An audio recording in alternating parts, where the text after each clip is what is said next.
সম্প্রতি একজন আলেম রাসূল করিম সাল্লাল্লাহু আলাইহি সাল্লামকে সংবাদ বাহক বোঝাতে গিয়ে সাংবাদিকের সাথে তুলনা করেছেন। বিষয়টি কতটুকু যৌক্তিক বলে মনে করেন? প্রথম কথা হলো যে নবী করিম সাল্লাল্লাহু আলাইহি সাল্লামের শানে, আল্লাহর শানে, দ্বীনের এ জাতীয় কোর ইস্যুগুলোতে কথা বলতে আমাদের অনেক ভেবেচিন্তে কথা বলতে হবে, অনেক দায়িত্বশীলতার পরিচয় দিতে হবে। আমি যদি মনে হয় যে অতিরিক্ত কথা বলার কারণে, অতিরিক্ত চাপ নেওয়ার কারণে আমার দ্বারায় ভুল হওয়ার সম্ভাবনা অনেক বেশি, তাহলে সেই চাপ কমাতে হবে। কারণ বিষয়টা অনেক স্পর্শকাতর।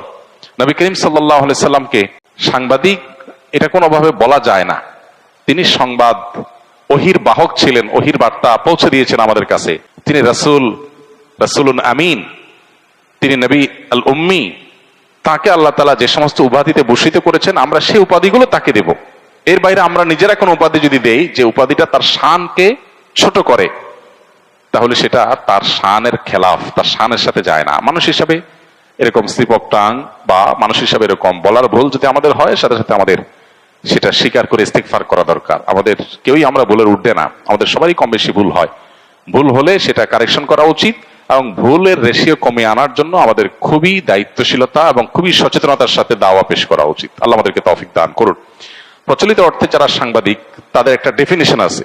নবী সাল্লাল্লাহু আলাইহি সাল্লামকে এই শব্দ দ্বারা যদি ভূষিত করা হয়, তাহলে নবী করিম সাল্লাল্লাহু আলাইহি সাল্লামকে এই ছাঁচে ফেলা হয় এবং একজন সাংবাদিকের মতো করে তাকে মানুষ কল্পনা করবে, ভাববে, যেটা তার শানের খেলাফ, যেটা তার শানে যায় না।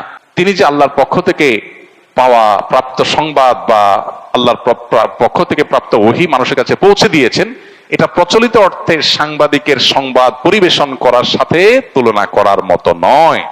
অতএব এটা শব্দ চয়নগত হয়তো ত্রুটি।